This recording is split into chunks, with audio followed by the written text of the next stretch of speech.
Pensar sin libertad envejece el espíritu más rápido que los años.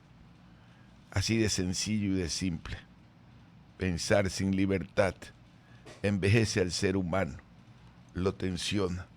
Y recuerdo mis viajes a los países de la Cortina del Hierro, a Alemania Oriental, a Rumanía, a países como la misma Moscú, o mejor dicho, la misma Unión de Repúblicas Socialistas Soviéticas en los años 80, veía que la falta de libertad envejecía a la gente, que había un estado policíaco que mantenía en tensión a la gente, y veías un alemán del Oriente y uno de Occidente, siendo la misma sangre, el que tenía 40 parecía más viejo que el que tenía 40 en Occidente, por esa falta de libertad. La falta de libertad comprime y destruye la salud, aunque usted no lo crea. La termina presionando porque crea un espacio de deterioro del mismo sistema neuronal de cada ciudadano. Muy buenos días, amables radioescuchas. Reciban el afectuoso saludo de corazón a corazón de Jorge Chuya y este es su servidor, Ramón Sorenholzner. En esta mañana, mi querido Jorge, ¿qué día? Hoy estamos miércoles 15 de octubre, don Ramón. Se nota que usted no cobra quincena, que buscó qué día era. Acá, en cambio, allá los que están allá saben qué día claramente, ¿verdad, compañeros? ¿Ah? Ese es un día vital en la vida de todos. ¿Ah? ¿Qué le parece? Día vital, aunque lamentablemente amanecimos con las noticias de lo que sucedió ayer en la ciudad de Guayaquil. Quizás un poco eso opaca la mañana del día. Lo que pasó con el tema del carro bomba que fue... que pusieron afuera del Mall del Sol. Al frente del Mall del Sol. Fueron dos, de hecho. Uno que estalló y el otro que, por suerte, no pudo ser activado por los criminales, sino que la policía lo hizo. ¿Quiénes son los responsables? Por el momento no se ha mencionado nada, ni tampoco ningún grupo ha tomado responsabilidad al respecto. Cuando el pensamiento se vuelve máquina, el alma se apaga sin darse cuenta. Cuidado con intentar transformar al país alrededor de la violencia, se terminan volviendo máquinas, querido amigo. Porque eso de instalar bombas, no era una cosa o no es una cosa que todavía estaba en la vida de los guayaquileños ni de los ecuatorianos. Me recuerda de la época de los años 1980 Perú y 1900 todavía Colombia, donde uno estaba tomando un café y de pronto explotaba algo por aquí y por allá. Buenos días, Astrid, bienvenida sea usted. Gracias, don Ramón, muy buenos días. Bueno, es lamentable el hecho que sucedió el día de ayer. Hay en estos momentos ya una línea investigativa por parte de la Policía Nacional. La verdad, lo que se ha hallado, la cantidad de cargas explosivas que se ha podido observar, le pone a uno a pensar la magnitud de que si todas juntas explotaban, cuál hubiese sido pues el impacto aún mayor, ¿no? Ya de por sí este coche bomba que explotó justamente pasado de las 6 de la tarde, pues da una onda explosiva bastante fuerte sobre la avenida Joaquín Orrantia el día de ayer. Por temas periodísticos, ustedes saben que sigo el tema, pero preocupaba mucho más porque luego de eso continuaban encontrando más explosivos. Se hicieron al menos 2 detonaciones controladas por parte de la policía, la unidad especializada antibombas, pero deja ese pensamiento. ¿Quién de una forma, para mí, y me disculpan la expresión tan retorcida, puede venir y provocar y planificar de tal magnitud este evento, donde hay un espacio donde, por ejemplo, concurren turistas porque está un hotel prestigioso de la ciudad, hay un centro comercial al frente, hay más edificios y oficinas que funcionan a los lados. Hay varios hoteles en ese sector. Así es, y de paso también lo hacen en una hora estratégica que es a 6 de la tarde, hora pico, donde también el tráfico comienza a fluir un poco más lento. El miedo domestica la razón y el poder se disfraza de verdad cotidiana. Y hoy, ¿quién es el responsable de eso? El gobierno que está adentrado en una lucha profunda con los indígenas, o los terroristas que quieren generar terror para que la gente tenga miedo. Es una forma como se manejó el terrorismo en Colombia y en Perú. Asustar a la población, encerrarla, crearle una jaula, donde a diferencia como el poder liberal te hace creer que estás en una jaula disfrutando un universo libremente, este te recuerda que no puedes movilizarte. Va a agudizar la inseguridad del ánimo de los ecuatorianos, generando una reacción terrible en la economía del país. Estoy convencido de ello. Primeros afectados en la industria turística interna, el restaurante, la gente va a tener cuidado, todo el mundo con eso va a estar asustado. Adelante, Astrid. No, y es lo que también iba a poner un ejemplo, lo que usted señalaba ya de manera general, don Ramón, es lo que al inicio le ocurrió también a El Salvador, justamente cuando se empezaron estas medidas de choque frente a las maras o a lo que estaba enfrentando en ese momento el gobierno de Nayib Bukele. Recordemos que ya venía con un incremento de tasa de homicidios bastante alto, pero de un momento a otro hubo un día donde los niveles de violencia se dispararon y fue incontrolable. Es parte de una medida que se está tomando, podría ser muy cierto, pero también es parte de aquí, de intereses incluso.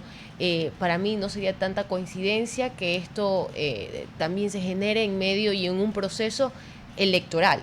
Recordemos que tenemos también una consulta popular, que estamos a escasos un mes, un poquito más, pero bueno, todo confluye y veamos cuáles son las respuestas de la policía. Avanza la historia, pero el alma humana sigue perdida entre sombras de sí misma. ¿Qué quiero decir con eso? Que por más que avance la historia de la humanidad, la violencia sigue reinando de otra forma, porque el alma humana vive con sus sombras. ¿Qué pasó con el pacto que se celebró el día lunes en el Cairo para traerle la paz a la franja de Gaza, Israel, Líbano, etcétera? Ya lo habían advertido algunos. El movimiento jamás va a dejar de joder. Y vean lo que pasó al día siguiente: ajusticiaron a palestinos. Así es. Una familia entera de la élite palestina la masacraron. Los judíos nunca estuvieron confundidos en la necesidad de mantener. ¿Y qué lograron? El peor negocio que he visto hacer a un judío. 20 judíos a cambio de 1.100 terroristas o 1.000 y pico de terroristas, incluido un 100 que estaba sentenciado a cadena perpetua. El triunfo que anunció la vanidad de Trump terminó derrotada. No es que al día siguiente hubo paz y bueno, jamás iba a esperar 6 meses, 2 meses, un mes. No esperó ni 24 horas para ejecutar su siguiente crimen. Yo por eso, don Ramón, tengo una óptica bastante personal y a riesgo de equivocarme, siento que es muy complicado sentarse a negociar con grupos terroristas. Son personas que no tienen escrúpulos, que no tienen ni siquiera un ápice de razón de decir hasta acá podemos respetar los derechos. Ni siquiera puedes confiar en momentos donde hablas de un cese al fuego, una tregua, una paz como tal. Es muy difícil ir con esos grupos. Y hay que ver hasta qué punto esto termina impactando ese proceso de paz, porque recordemos que el presidente Trump mencionó que si algunas dos partes incumplía, en este caso sobre todo Hamas, ahora sí va a sentir todo el poder norteamericano dentro de ese territorio. Así que veamos en qué acaba ese proceso. Hay un axioma del neomarxismo que me encanta. Saber sin compasión convierte al hombre en juez de hierro y sin alma ni ternura. Y ese es uno de los aspectos que se ven en estas confrontaciones. Cuando el que lo tensionan termina teniendo alma de hierro o un narcisismo exagerado, como el caso de Donald Trump. En este momento, en nuestro problema, en el local, tenemos un aspecto. Se puede permitir un momento, o se puede permitir el presidente del Ecuador un momento de ternura con gente que tiene alma de hierro? Y esa es la gran pregunta, porque se necesita una compasión. Pero gente que no cesa, que sobrecondiciona su condición de poder, pensando pues que son la voz del pueblo, y yo no me siento representado en ellos, porque no me han convocado a ninguna reunión. No porque yo no sea indígena, soy indígena costeño, como puede ser otro indígena alemán, indígena viene de índice y dice de dónde usted viene. No me siento representado. Un comité de panas se reúne en nombre de la tribu y determina imponer una ley frente a algo que nosotros hemos ya votado cuando delegamos a alguien a presidir la República y cuando delegamos a 150 funcionarios, de los cuales ellos todos lo tienen 6. Es decir, no representan más que el 4% de la población en el Senado. Ergo tienen esa voz, pero no se puede admitir que tengan por el lado, se me está recordando a ETA, Claro. que tenía el partido político, Usasuna creo que se llamaba. Atlético. No, el No, partido el- político, sí. que no estoy hablando de Perdón, fútbol. perdón. Atlético de Bilbao, no está jueguen bien. este juego. Usasuna creo que era el partido político y el brazo ejecutor ETA. Ujú.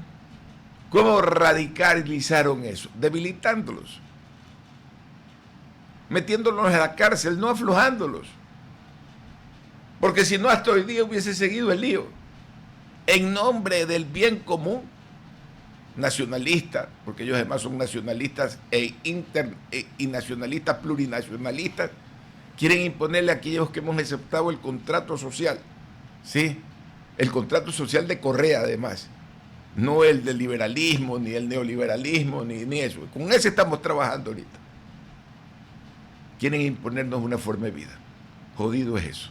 7:07 de la mañana. ¿Ibas a contar algo, Jorge? Sí, y recordemos que incluso tienen la oportunidad dentro del proceso electoral que se nos viene de justamente decir si o demostrar más que decir, si sus pretensiones y sus exigencias forman parte de algo que quiere realmente el pueblo ecuatoriano. Seguramente, si es así, las personas deberíamos votar no en la consulta en general y justamente mantenernos bajo el esquema legal donde nos encontramos. Entonces tienen esa oportunidad también electoral a la vista ya a un mes prácticamente, que no podemos seguir viviendo en estas ciudades, sobre todo momentos de terror, personas que todavía no pueden salir a trabajar, que no pueden abrir sus negocios, que se sienten atrapadas dentro de sus propias ciudades, que no pueden recibir una bombona de gas. Eso no está bien. Para ustedes, amables radioescuchas, cuando todo se mide, el amor y la belleza se vuelven números vacíos. Y me recordaba mientras escribía esto, estaba inspirado fundamentalmente en recordar los concursos femeninos de belleza, que son calificaciones. Entonces pasan las damas y las damas son calificadas y para mí ese momento pierde belleza, esa sutileza que en cambio tiene la naturaleza cuando no la califica el hombre. Cualquier flor, inclusive las que están marchitas, siguen teniendo belleza porque no son calificadas, mi querida Estrella. Don Ramón, y también son como dos cosas pues antagónicas, porque se califica algo subjetivo, se califica algo realmente que no es cuantitativo, sino es cualitativo. Y ahí radica pues lo que usted está diciendo, pierde ya el valor y esa, tal vez ese peso, cuando la verdad la belleza está dependiendo del ojo de quien la mira. Para lo que uno puede ser algo bello, para el otro no. Así que bueno, no perdamos... Pero lo grave es que cuando la belleza culturalmente se transforma en medición, ahí viene el tema. Se vuelve vacía esa apreciación, porque no es la relación del alma y la mirada, la escucha y el corazón, Se vuelve frío. el olfato y el espíritu. No hay esa relación, es una calificación, una subjetividad en la cual se ubica a una belleza como superior y a otra como inferior. Es el conjunto de la sociedad la que construye su belleza. Vamos, querida Astrid, con los títulos de su periódico favorito, El Expreso. Don Ramón Diario Expreso trae lo siguiente. Primera plana, un aire irrespirable, señala este diario, y realmente la imagen pues nos podría hasta incluso remontar a tiempos de COVID porque son ciudadanos con mascarillas, lo que saca este diario. Un incendio en un botadero clandestino en la vía de la costa pues incendió las alarmas en Guayaquil y puso sobre la mesa la contaminación que se respira. Ante esto, especialistas señalan que la ciudad carece de políticas de control y educación ambiental. Por otro lado, la única salida del paro pasa por dialogar con la ley en mano, señala este diario. La protesta se intensifica en Imbabura tras la llegada del convoy. Aquí don Ramón pues señalo una información adicional a este diario porque hace poco, ya minutos, específicamente en horas de mañana, se pudo conocer que líderes indígenas y el gobierno lograron los primeros acuerdos en Otavalo. Hay un comunicado sobre este tema, don Ramón, donde señala a la ciudadanía otavaleña, luego de una jornada, señala la alcaldía de Otavalo, dice, luego de una jornada intensa, gestiones y diálogos entre líderes y lideresas del movimiento indígena y el gobierno nacional, se ha logrado ya los primeros acuerdos para restablecer de manera progresiva la paz y también el trabajo en nuestro cantón. Esperemos que eso sea el primer paso justamente para poder recuperar la paz en Otavalo. Como lo mencionábamos hace un momento, es importante que las personas puedan sentirse libres y en paz dentro de su propia ciudad, que puedan trabajar aquellos que quieren trabajar, que también puedan protestar y paralizarse aquellos que lo deseen de manera pacífica, respetando siempre la ley, pero sobre todo dejar de cooptar o de mantener en cautiverio de alguna forma a una ciudad que realmente ya en 3 semanas de paro ha sentido sus efectos económicos. Así que esperemos que esos primeros acuerdos logren algo importante. Sé que entre los acuerdos ya se liberaron a las personas que habían sido detenidas el día de ayer justamente en la ciudad, y esos fueron los primeros pasos al respecto. Un tema importante, y antes de entrar con nuestro invitado José Moreno, presidente del Consejo de Defensores y Defensoras de Derechos Humanos y de la Naturaleza. La economía crece en 4.3% en medio de incertidumbre, uno de los indicadores más altos de los últimos 10 años. Eso podría estar afianzando también a la posición del gobierno, que en alguna forma muchos se quejan de que la economía está mal, pero la economía está andando. Y eso es un reflejo que podría ayudarlo al presidente en su deseo de construir la constituyente. Vamos con nuestro invitado, querida Astrid. 7:12, don Ramón José Moreno, ya esto lo anunciaba, presidente del Consejo de Defensores de Derechos Humanos y de la Naturaleza. Un tema importante, denunciamos ya un primer acuerdo de movimientos indígenas, el tema a tratar, Imbabura, epicentro de las protestas, pero también de la minería ilegal. Muy buenos días, estimado José, gracias por acompañarnos aquí en RTP. Muy buenos días, un placer poder compartir esta mañana con ustedes. Hablemos de esto, ya hay un primer acuerdo, indígenas de Otavalo y la alcaldía de Otavalo pues señala que hay mesas de diálogo establecidas. ¿Cuál es la perspectiva, el análisis que merece justamente en estas primeras conversaciones que se han dado en las últimas horas? Bueno, definitivamente yo creo que para la sociedad y para el Ecuador entero es importante de que estas mesas de diálogo pues vayan dando sus respectivos frutos. Lamentablemente pues se ha tenido que esperar a que exista mucha violencia de parte y parte, pero yo personalmente creo que las mesas de diálogo se las debería haber abordado con anticipación. Debería haber habido un plan desde el gobierno ante esta reacción que probablemente se iba a dar, y no solo en un solo sector, sino en diferentes partes del país, y no esperar hasta que las cosas se agudicen y obviamente que el nivel de violencia pues haya subido hasta los niveles que estamos viendo a través de los medios de comunicación. Pero obviamente se aplaude, y que ojalá estas mesas de diálogo pues generen esa confianza, y sobre todo que el trabajo que se vaya a realizar en ellas pues sirva para no continuar con la vulneración de los derechos de los pueblos y nacionalidades. José, ¿qué podemos esperar con respecto a unas mesas de diálogo? Considerando primero que esto no es algo aislado. Ya hemos repetido este ciclo de movilizaciones cuando se tocan los subsidios, 2019, 2022, volvemos nuevamente a este tema. Y realmente yo creo que la postura, al menos que se ha mencionado por parte del gobierno, es que no se va a dar atrás en base a esa reducción del subsidio. Ciertos grupos o líderes al menos han manifestado que quieren que esa sea una de las condiciones justamente que se habla entre las mesas de diálogo. En base a eso vemos una postura de un lado, tenemos también la otra postura y también ese contexto, digamos, poco histórico, ¿no?, de cómo se han repetido estas cosas. ¿Qué podemos esperar finalmente de estas mesas de diálogo en caso de que se llegasen a concretar realmente?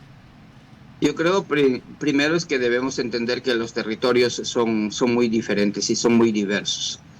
Y obviamente yo hablo por la provincia de Napo.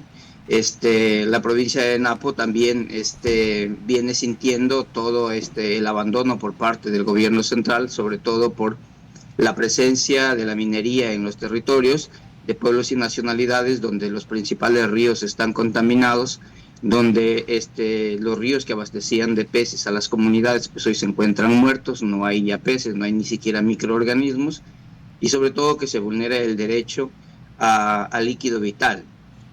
Lamentablemente eso no ha podido ser solucionado, ya van 3 gobiernos y no se ha podido solucionar la problemática en torno a la parte ambiental en la provincia de Napo por el tema de la minería. De ahí hay que partir que de la provincia de Napo se tienen reportes que salen entre 8 y 15 millones de dólares cada 24 horas en cuantías por el oro que se extrae.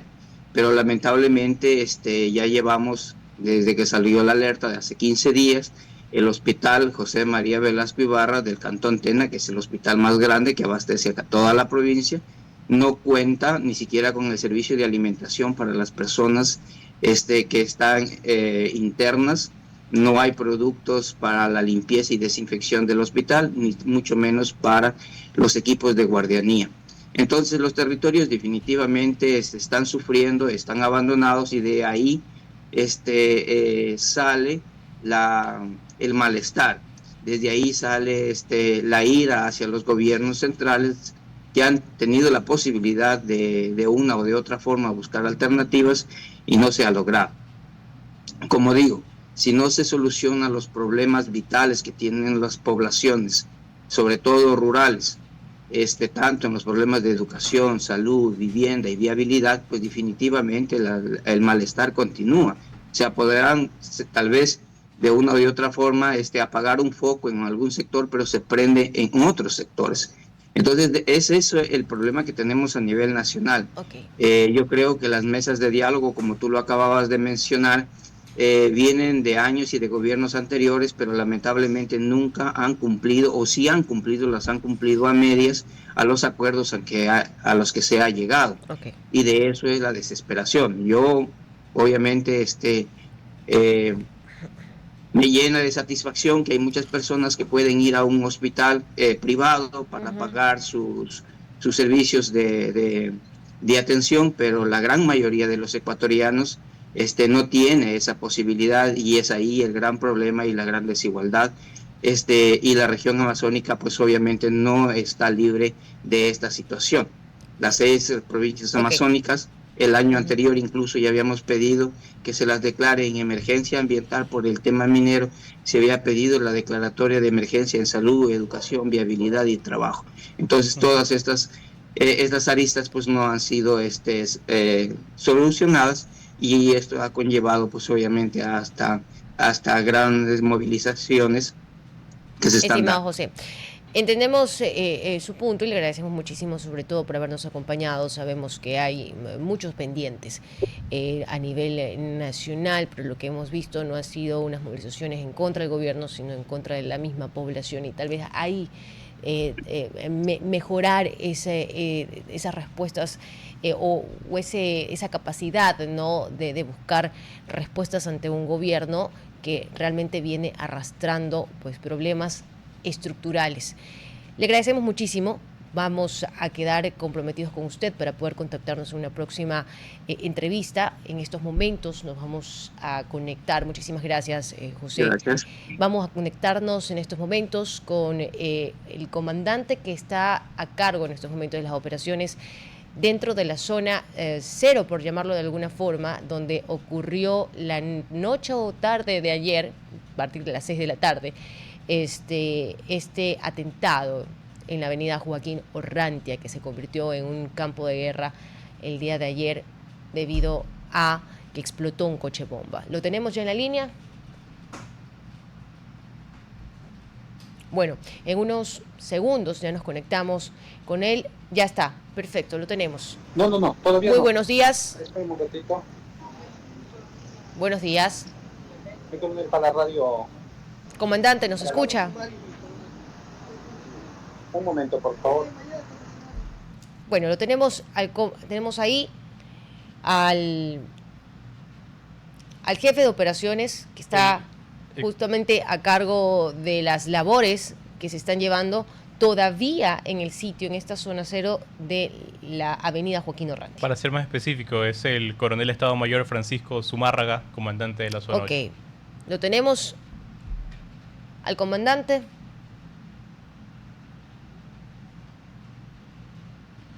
En unos minutos. Bueno, el comandante ya está con nosotros. Comandante Zumárraga, muy buenos días. Gracias por acompañarnos en la mañana en RTP.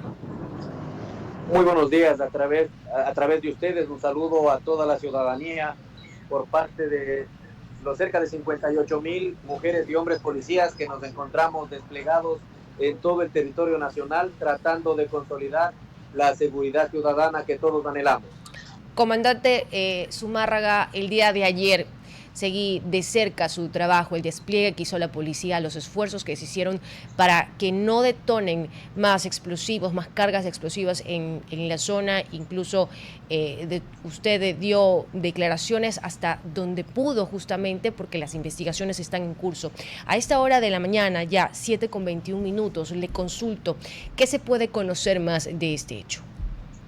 Efectivamente, lo que puedo informarle es que Policía Nacional, una vez que fue activada por el sistema ECU 911, acudió al lugar y a través del sistema de comando de incidentes se conformó el puesto de mando unificado que permitió generar una evacuación ordenada de todos los ciudadanos que se encontraban acá en el lugar, lo que sin duda alguna evitó que tengamos mayores inconvenientes o mayores novedades. Luego de lo cual el personal especializado y técnico del grupo antibombas del grupo de intervención y rescate logró desactivar una segunda amenaza, lo que justamente evitó una segunda detonación en el mismo sector. Hasta el momento el personal de criminalística se encuentra desarrollando su trabajo para tratar de levantar los indicios que puedan servir para los operadores de justicia cuando vayan a tomar sus fallos o decisiones. Es lo que por el momento podemos informar, por cuanto al tratarse de un hecho de connotación, efectivamente nuestras unidades especializadas deben llevar adelante la investigación y serán ellos quienes tengan que informar el avance de las investigaciones. Coronel Zumárraga, ¿qué nos puede informar con respecto al día de hoy? ¿Ya las actividades se pueden realizar con normalidad dentro de ese sector o todavía hay precauciones que se deben tomar?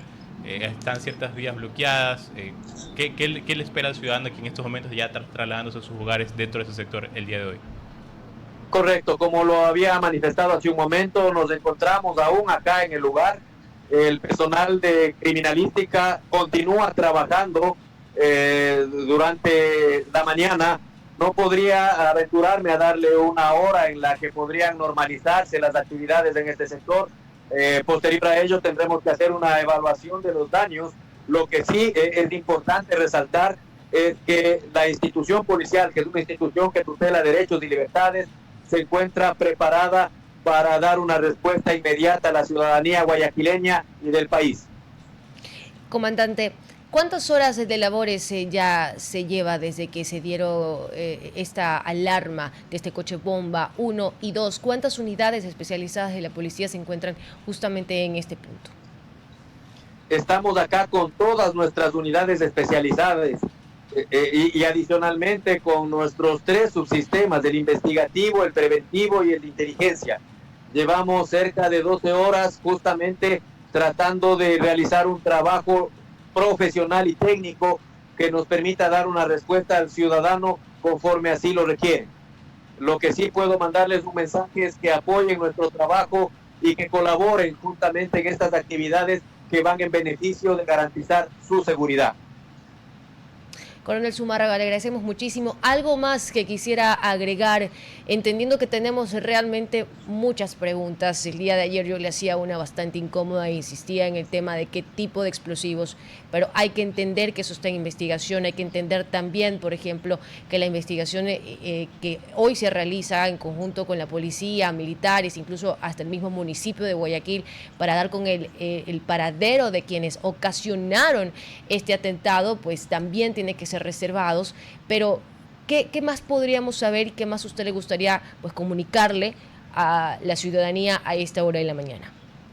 Sí, que efectivamente debemos de estar claros, primero del nivel de responsabilidad que tenemos sobre nuestros hombros acá, Policía Nacional, y conscientes de la realidad que vivimos acá en la ciudad de Guayaquil y más aún en este evento. Lo que sí le puedo garantizar es que seremos oportunos en transmitir la información una vez que la tengamos consolidada. Pedirles, agradecer el trabajo que ustedes desarrollan en informar a la comunidad y también solicitarles que se informen a través de canales oficiales, porque cuando se suscitan este tipo de eventualidades que son imponderables, empiezan a salir una serie de rumores e informaciones, no sabemos de qué fuentes, y eso entorpece el trabajo de las unidades especializadas que se encuentran ejecutando dicho trabajo. Así es que agradecerles a ustedes por su comprensión, agradecer a la ciudadanía por el respaldo que brinda permanentemente a Policía Nacional y decirles que nosotros continuamos trabajando para garantizar esa seguridad ciudadana. Coronel Francisco Zumárraga, gracias por habernos acompañado, gracias por hacerse un tiempito de su ardua labor, sobre todo en esta pues segunda jornada, 12 horas de labores para mantener el control en la zona cero, después de lo ocurrido el día de ayer. Zona cero, caramba. Sería el epicentro, Sí, el epicentro de un atentado. Así a los tiempos que vemos eso en el Ecuador, fue el epicentro, la zona cero hubieron en Manta en la época del terremoto, y ahora acá. Zona cero, realmente conmocionante. La verdad es que con tanta información, mire cómo cuando uno no escucha nada, se olvida de la existencia, ¿no? Decían en la época de la guerra que había un pueblo en Francia que nunca supo que hubo guerra. Un pequeño poblado, nunca supo que hubo guerra. Vivían aislados, metidos en sus temas y nunca vivieron esta tensión nerviosa que sabe haber. Vamos a comercial, creo que hoy día tenemos cadena, ¿no?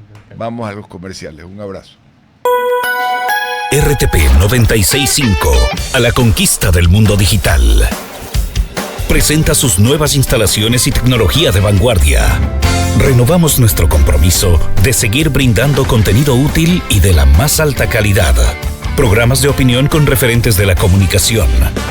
Noticias para contar todo lo que está pasando en todo momento. Una variedad de segmentos con lo que necesitas saber. Y asociaciones internacionales estratégicas. Todo para mantener a nuestra audiencia y seguidores siempre bien informados. Siempre en RTP. Buena compañía. El odio al diferente revela más del que odia que del odiado. Y a lo largo de la historia sentía yo como había una fobia al indigenado, se mofaban la gente, yo lo viví, no es que me lo contaron, pero ahora se invirtió, ya es arreglado eso. El odiado es el mestizo, el excluido es el mestizo y el blanco. ¿Cómo se invierten las cosas? ¿Pero a qué se debe eso?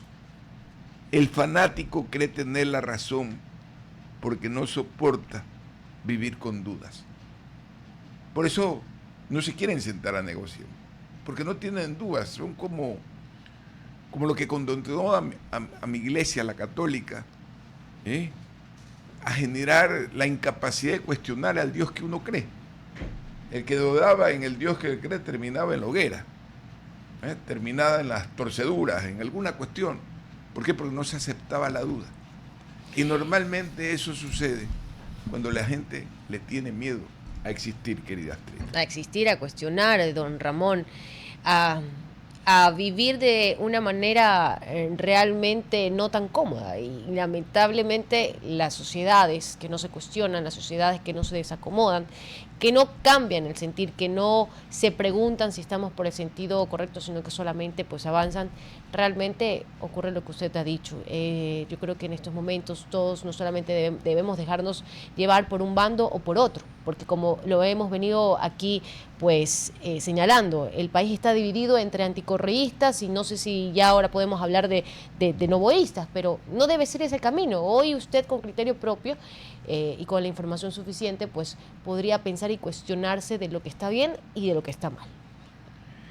Un tema que me preocupa y son los enfoques del gobierno desde la UAFE, ¿no? Desde la UAFE, donde se tiene un control de los movimientos económicos. Alvarado Campi, el protegido de la UAFE. Qué extensa investigación, y por lo menos a lo mejor lo están investigando y lo tienen en reserva, pero cuando se trató de Diario El Expreso, no hubo reserva. Quienes gobiernan la información del gobierno se la repartieron a diferentes medios. Así es. Los medios inclusive cometieron el error de no verificar a profundidad y tomar eso como una verdad cierta. Pero mi pregunta es, ¿Alvarado tiene corona? Alvarado tiene corona, que no veo al gobierno saltar y decir, caramba, ¿de dónde salió ese $1.600.000? Alguien que le ha dado 30 lucas de activos o $50.000 en activos, no más. ¿Qué es lo que hace que el gobierno frene las investigaciones frente a los propios errores y avance frente a los errores de los otros? O de las presunciones de los unos o de los otros. ¿Qué hace? ¿A qué le tienen miedo? ¿A descubrir que son parecidos a los anteriores gobiernos? ¿A qué tienen miedo? Eso es algo muy importante, don Ramo. Tratar de demostrar a la gente, si mencionas que hay un nuevo Ecuador, tratar de mostrarle eso, que es un nuevo también gobierno, un gobierno transparente, un gobierno que es capaz de incluso fiscalizar a aquellos que forman parte de su propio movimiento, por al menos hacer las misiones pertinentes, sobre todo por la transparencia, ¿no? Uno no tampoco puede acusar a nadie sin pruebas, no es lo correcto, pero cuando uno es gobierno y salen este tipo de digamos, no sé si malos entendidos, o al menos este tipo de problemas, entre comillas problemas, a la luz pública, siempre es importante mostrar la transparencia. Y creo que un movimiento correcto por parte del gobierno o de los asambleístas, incluso que están actualmente del oficialismo, sería justamente, bueno, vamos a fiscalizar esto. Puede ser que lo estén un poco esperando, aguantando, porque justamente estamos en un periodo electoral, pero sí o sí es algo que debe venir, sobre todo por temas de transparencia. Y por otro lado, Vallas, asambleísta de ADN, enfrenta quejas por simular asistencia. Si eso es cierto, realmente, ¿quién creó esa tensión?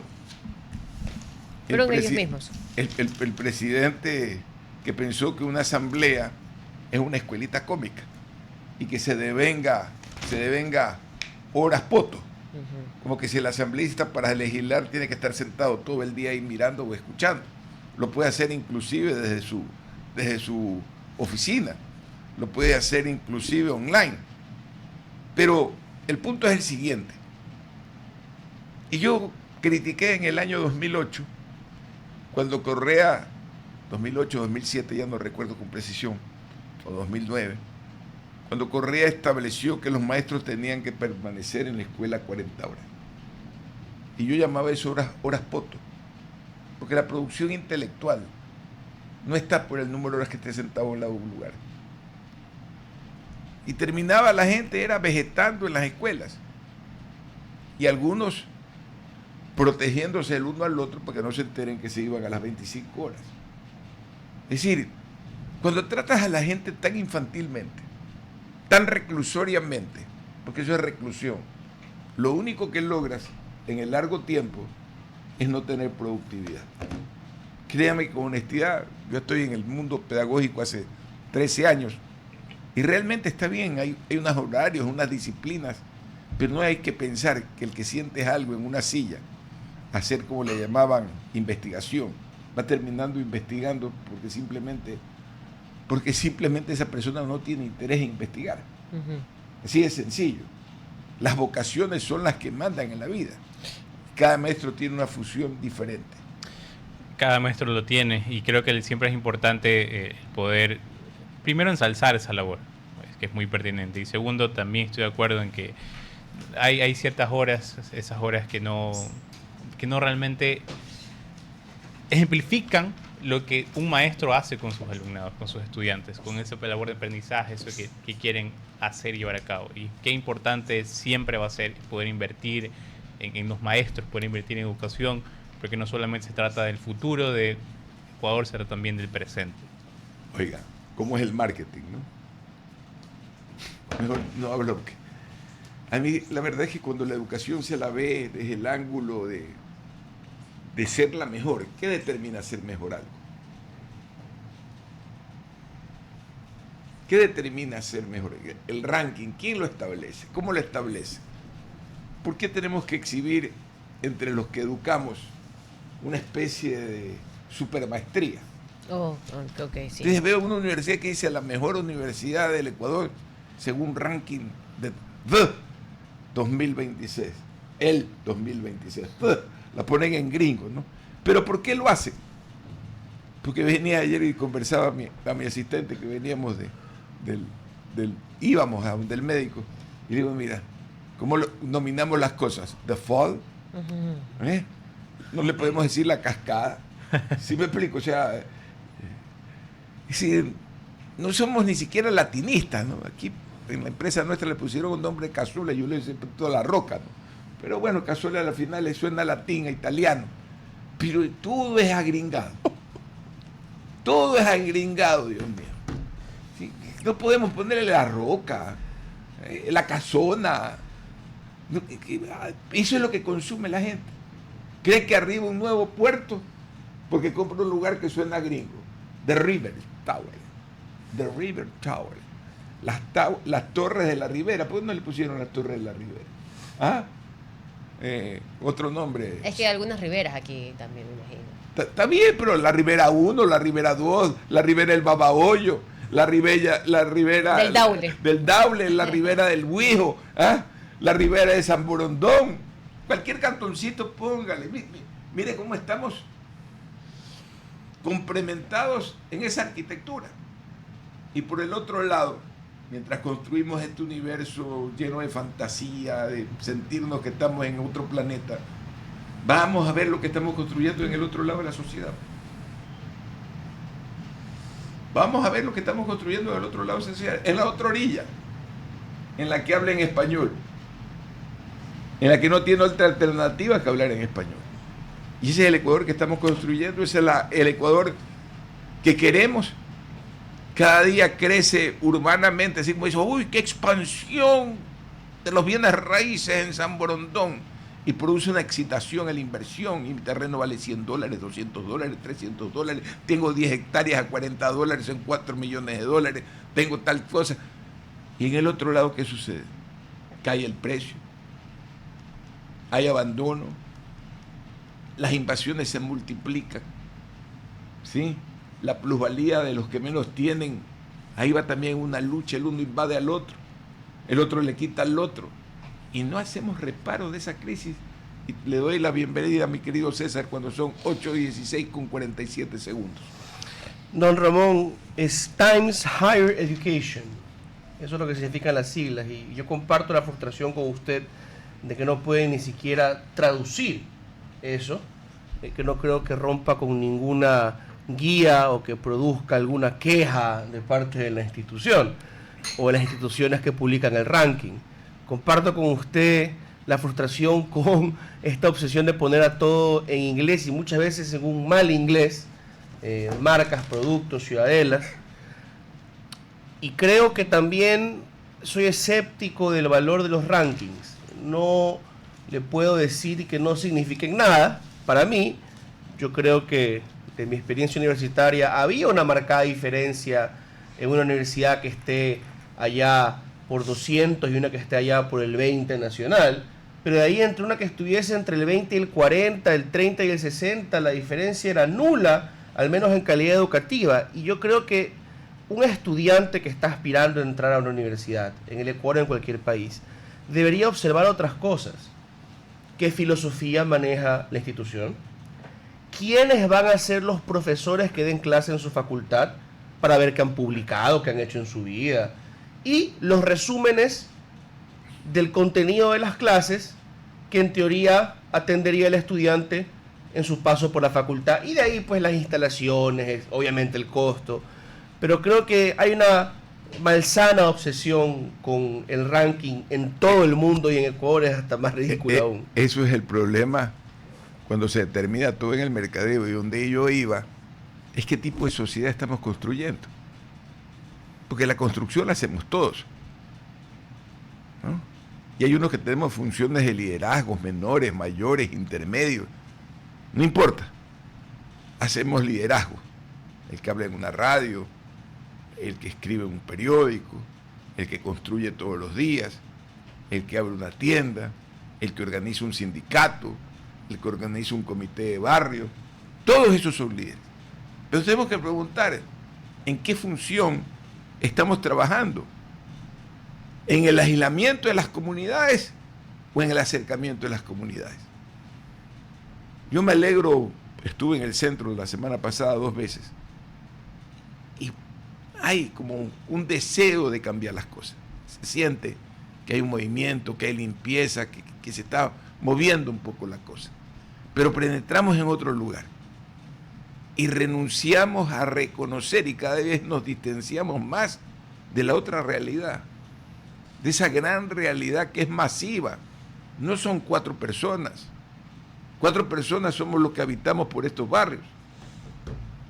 Ellos son centenas de miles de personas a las cuales la mirada sigue siendo ni siquiera compasiva. Es al estilo de lo que hizo en su momento la señora Elsa Bucarán de tobogán, lanzar fundas con comida, lanzar como que si estuviéramos en un momento como en Gaza, en helicóptero, la comida para que coman los perros, más o menos. Sí.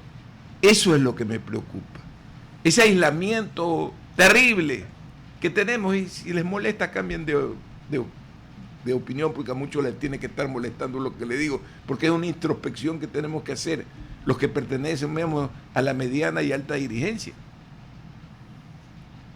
¿Cuál es nuestra función en este lugar? ¿Nos aislamos aquí? ¿Vamos a hablar de política al club de nuestra gallada o al café más bonito por acá y salvamos el país sin mirar las cosas?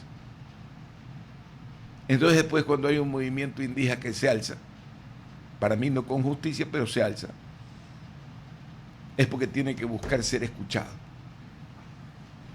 ¿A dónde está la escucha social? Vamos a ser como aquellos líderes que van y se asombran porque primera vez en su vida chupan una cerveza a pico y les parece una novedad, gracioso. No se puede seguir construyendo una sociedad así. Recuerdo a muchos años atrás una chica muy joven, sueca, que llegó y los amigos la invitaron a conocer las casas de sus amigos, ¿no? Y después ella iba a visitar la cárcel. Y me decía, vamos, no entiendo su país.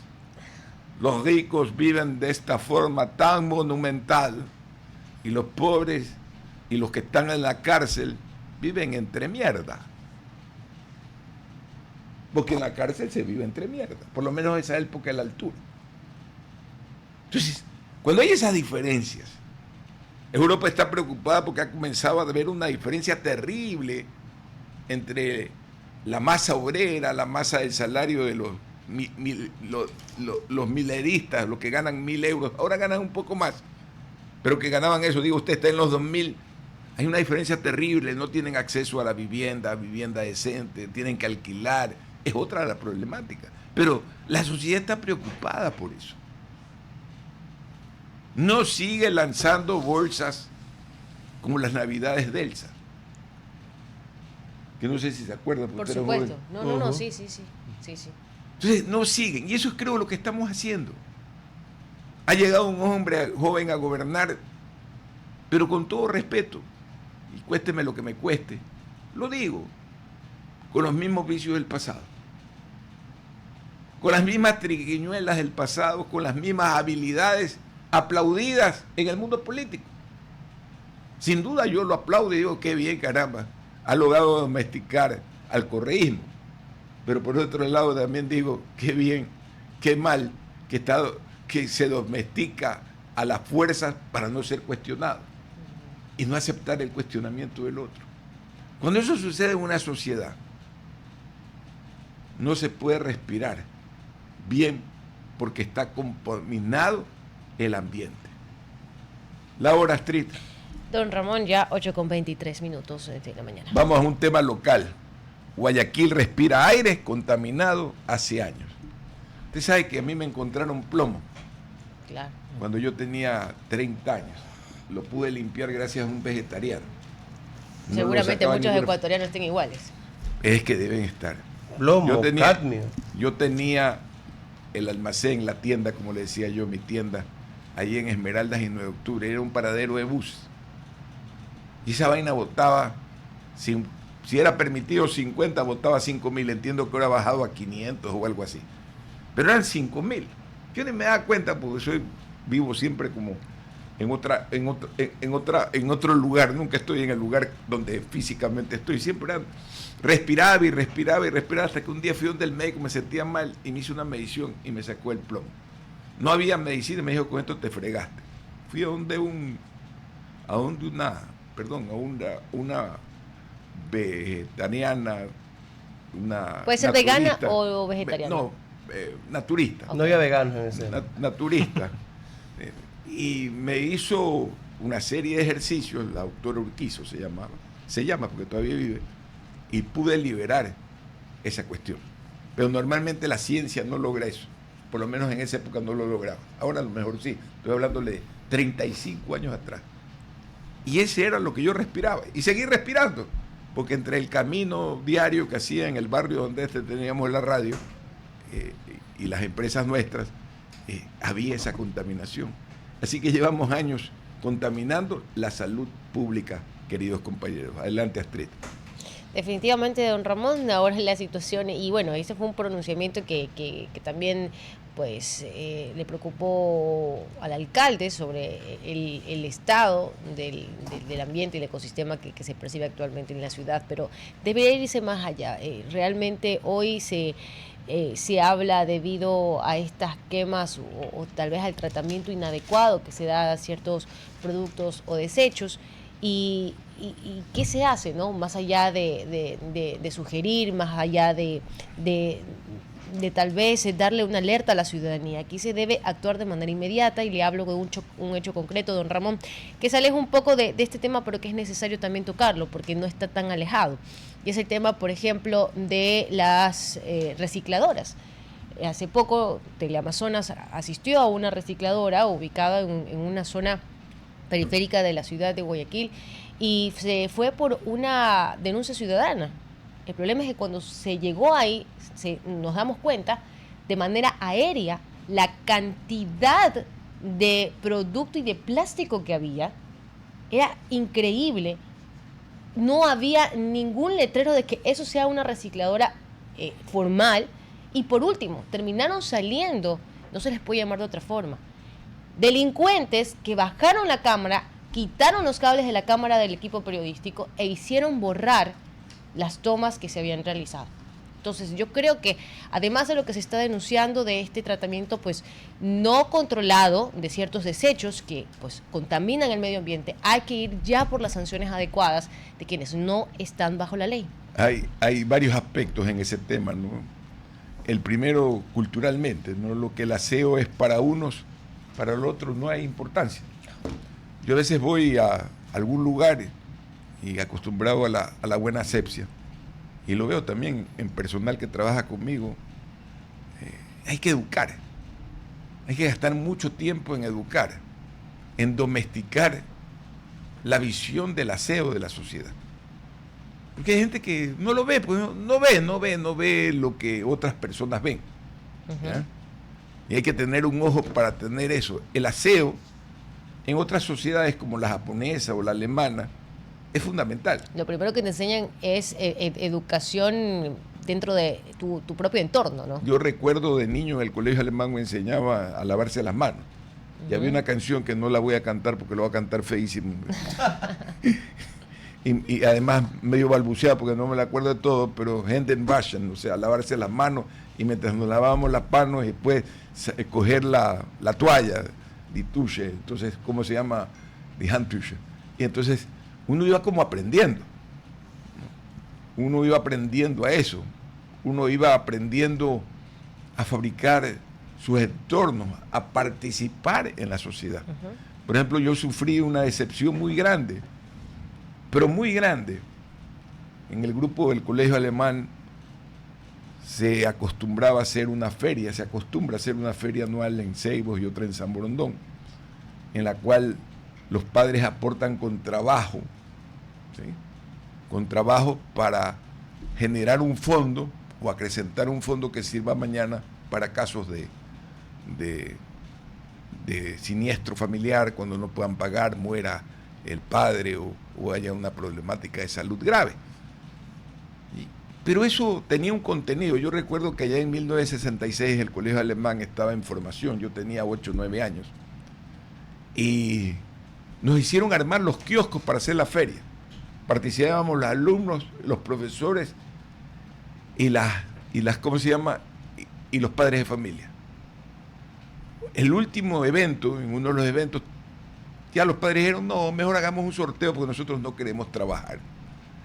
Y no en el de los Ceibos, sino en el de San Borondón. Soy puntual y soy crítico con lo propio. Y me dolió profundamente, porque no es comprender la dimensión del trabajo colectivo. El encontrarte con el otro con un propósito para construir sociedad. Si tú no haces ese ejercicio, vas a vivir, y voy a usar un término que su traducción es vulgar, pero esto es claro, vives un unanismo individualista que te conlleva a pensar que tú vives en una burbuja tan especial y no te das cuenta del otro, no conversas con el otro, no compartes el sudor, no compartes la vibración. Es que esa es la importancia del trabajo colectivo. El pulso. Obviamente, trabajar en equipo, ser más verticales, porque ahí tú no eres el jefe de la empresa. Horizontales.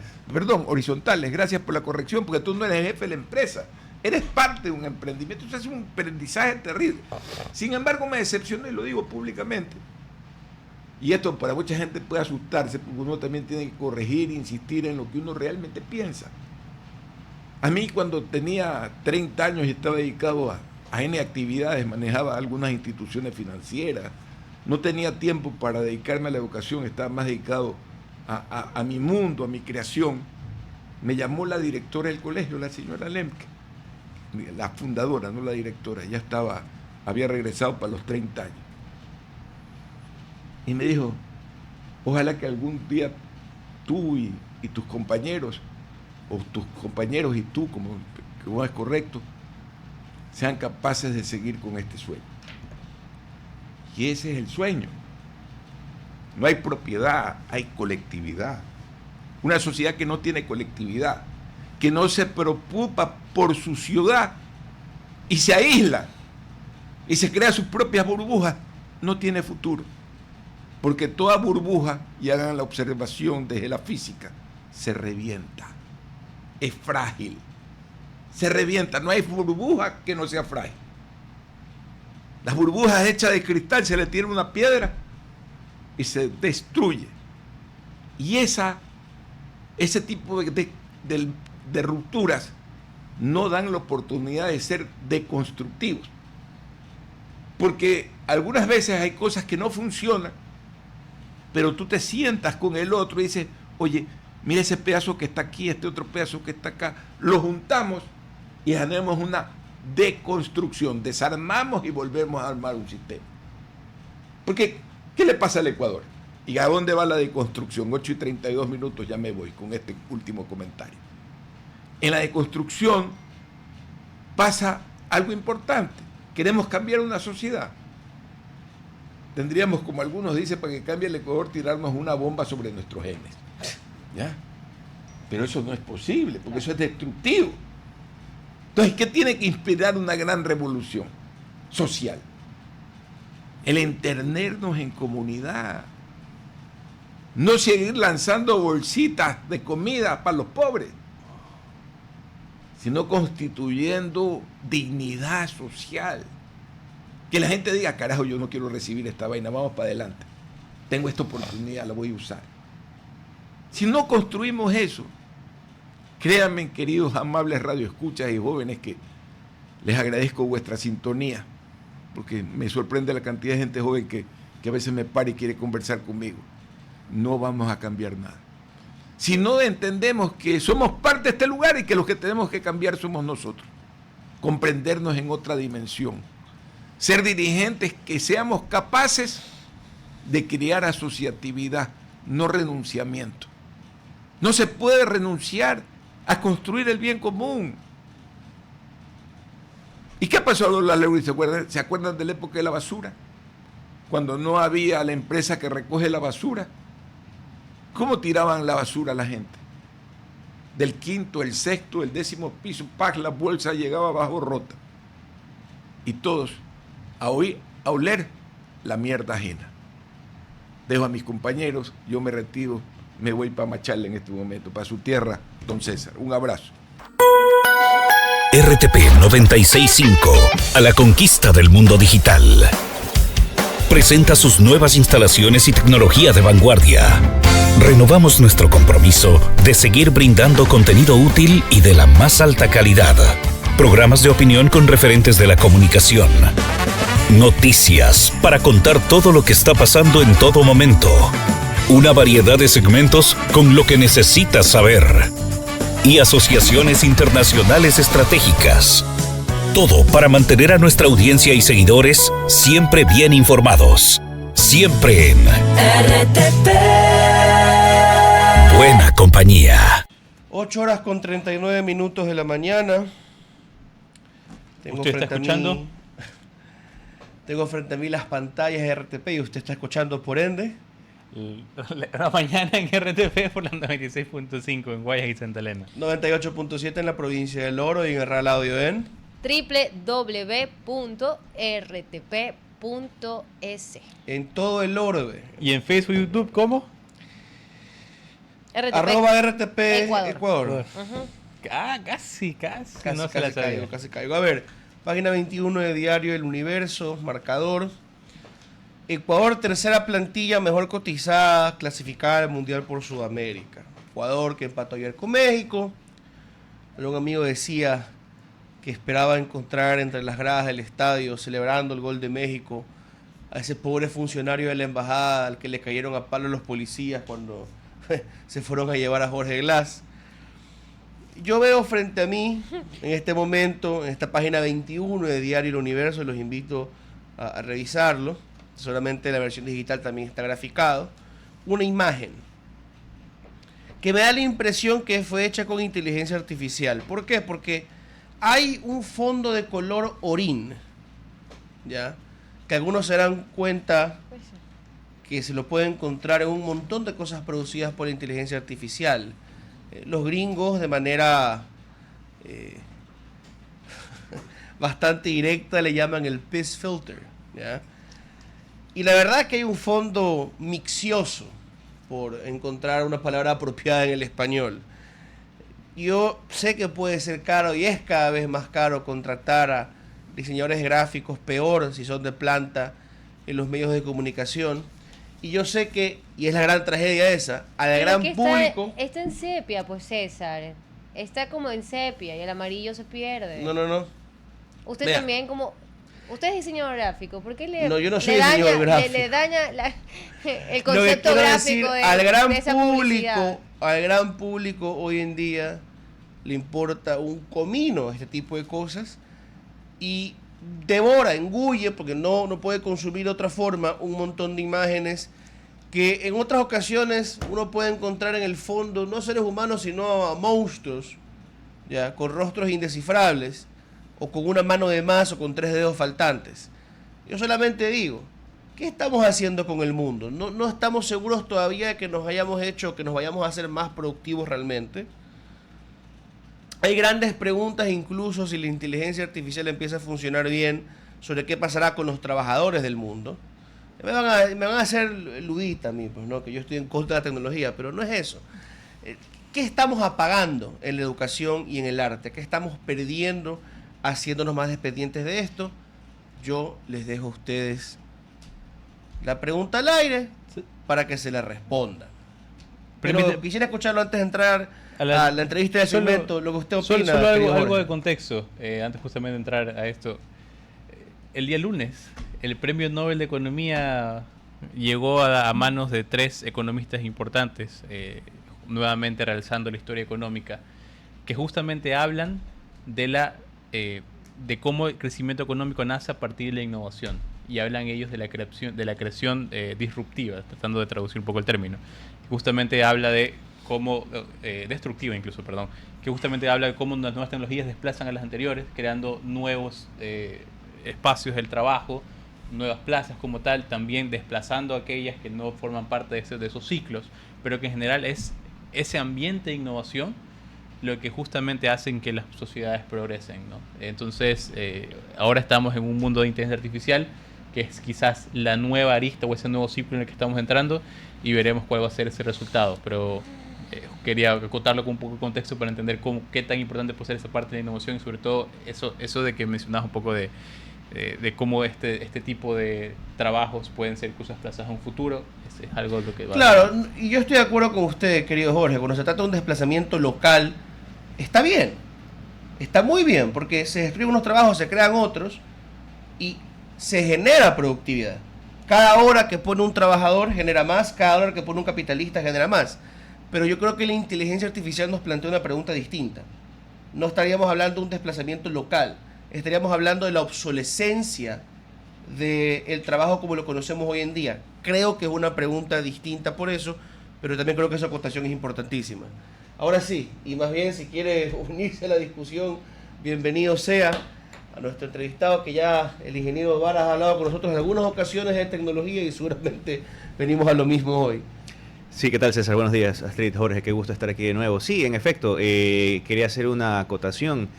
Casualmente la teoría que menciona Jorge de la innovación destructiva, pues es la que Joseph Schumpeter había justamente impuesto, pero con desarrollos tan sencillos como el ferrocarril, ¿verdad? Entonces imagínense cómo el impacto de la inteligencia artificial nos trae esos cambios de paradigmas principalmente, en el que voy a tener una posición dividida, porque estoy de acuerdo con los dos en un ámbito muy distinto. En el caso de lo que menciona Jorge tiene razón en cómo, y para mí el símil más cercano a la inteligencia artificial aplicada es, eventualmente se va a convertir en la nueva calculadora científica. Así de simple. Y quiero minimizar el rol de la inteligencia artificial porque el componente humano siempre va a ser el que debe predominar. Obviamente, esto es también una opinión personal y profesional. ¿Por qué? Porque una cosa es que la inteligencia artificial te permita hacer un análisis estadístico, una regresión lineal del comportamiento de las ventas de tu negocio, pero otra cosa es, como tú observas casualmente en la ilustración de este periódico, que la inteligencia artificial no es creativa, no genera arte, genera contenido, y contenido inspirado en tendencias gráficas o en estilos, pero nunca la inteligencia artificial tú la vas a consultar y va a decir, César, hoy desperté inspirado y he creado esta obra. Eso no va a pasar, eso es lo que predomina en el espíritu humano. Es la diferencia, ¿no? La sensibilidad de una cosa Correcto. y de otra. Por ejemplo, se hablaba tanto de esa transición que podría existir y que se está dando justamente en ciertos centros comerciales, el de los cajeros, ¿no? Sí. Entonces, pero ¿qué existía qué reflexión se hacía detrás de esto? Y el problema es que cómo la inteligencia artificial en cambio va a reemplazar esa comunicación que tenía aquel comprador que iba al supermercado y de repente o descargaba alguna conversación con el cajero o tenía algún tipo, qué sé yo, de empatía. Ese tipo de cosas, esa relación humano-humano es irreemplazable. No, y un hecho empírico muy sencillo es, no nos olvidemos que los adultos mayores hacen fila en el banco por la necesidad de interactuar con otras personas. Eso pasa en Europa, por ejemplo, donde todo está ya sistematizado y se tuvo que aperturar una ventanilla de atención al público presencial justamente para este segmento. Vamos a lo que nos convocaba justamente el día de hoy. Ahora sí, la bienvenida oficial al ingeniero Alejandro Varas Hinojosa, y con él vamos a hablar de Big Data, certificados de ciberseguridad, sí, y en general el control y el manejo apropiado de la información en el espacio cibernético. Así que por favor, ilústrenos, ingeniero, porque incluso los jóvenes muchas veces no sabemos bien cómo navegar el mundo de la tecnología y sobre todo el manejo seguro de la información. Sí, y por eso es que desde hace mucho tiempo atrás concebí una pregunta muy importante, que es: ¿qué está pasando con tus datos? ¿No? Es comenzar a preguntarnos eso, porque somos usuarios muy activos y, como lo menciona César, a veces no sabemos dónde termina nuestra información personal. Y un hecho muy importante que tenemos que reconocer en la actualidad es que si somos usuarios activos de un servicio gratuito, por ejemplo, una red social, usualmente, si el servicio es gratuito, el producto que realmente comercializan es el usuario. Entonces es sumamente importante entender eso, y con eso saber cómo limitar la información que yo comparto en las plataformas digitales, tanto de información que me identifica a mí como persona, que puede ser utilizada para segmentación de pauta o para contactabilidad comercial, y otra es también el saber qué rastro digital estoy dejando y a quiénes le estoy permitiendo ver esa información. Alejandro, tengo al menos la percepción, sin ver datos oficiales, de que existe un aumento al menos de intento de ataques cibernéticos y de distintos fraudes. Por ejemplo, en mi caso personal, no sé cómo obtienen mi correo, pero me suelen llegar ese típico correo de falleció el tío millonario de Gana, a ver si quiere dejar tu testamento, tal cosa. Y eso es, bueno, a claras leguas un intento de sacarle dinero al usuario. ¿Por qué se está dando este aumento? ¿Y qué podemos hacer para protegernos ante este tipo de casos? Bueno, es conocido para quienes nos dedicamos al tema que hay una exposición masiva de nuestros datos personales producto de ataques informáticos a entes públicos y privados. Y afortunadamente tengo estadísticas que justamente las obtuve de un informe del Ministerio del Interior, que justamente ya están publicando informes relacionados al impacto de la ciberdelincuencia en el Ecuador, y sí me gustaría citar justamente cuáles son los delitos informáticos más conocidos y reportados en el Ecuador en este momento, que son fraude informático y phishing, que se alinea mucho a lo que tú mencionas, que es que se hacen pasar por tu banco, por tu empresa, o inclusive se han hecho pasar por autoridades de control como las autoridades de tránsito local, e inclusive la Interpol, en la que te mandan un mensaje de correo electrónico diciendo: usted está siendo investigado por la Interpol, descargue el archivo con el informe, y resulta que es un archivo comprimido tipo zip, en el que cuando tú lo abres y lo descomprimes, hay archivos ocultos que contienen virus. De ahí también existen otro tipo de delitos como el robo de identidad, extorsiones mediante redes sociales, que también pasa bastante, y también la difusión no consentida de datos o imágenes personales. Esta última, casualmente, creo que es una de las que más controversia y debate debería tener, porque en este momento también hay una realidad en Ecuador que tenemos que tomar en cuenta. La gente subestima mucho el poder de los datos, y al ser un bien intangible piensan que puedo llevarme una copia de una lista de contactos y no le hace daño a nadie, cuando en realidad es todo lo contrario. ¿Cuánto cuesta? Porque es lo que al final va a terminar diciendo el empresario a cargo. Y no siempre el empresario, ¿no? Porque las fundaciones también tienen que cuidarse, las personas, las familias tienen que cuidarse. Correcto. ¿Cuánto cuesta protegerme?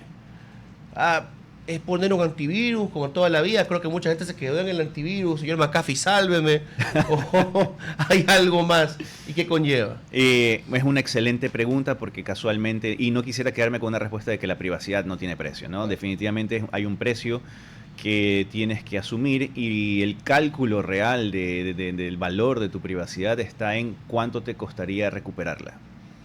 Ya, entonces el perder el acceso a tu información personal y el perder la tranquilidad o tu privacidad es lo que realmente se tiene que valorar.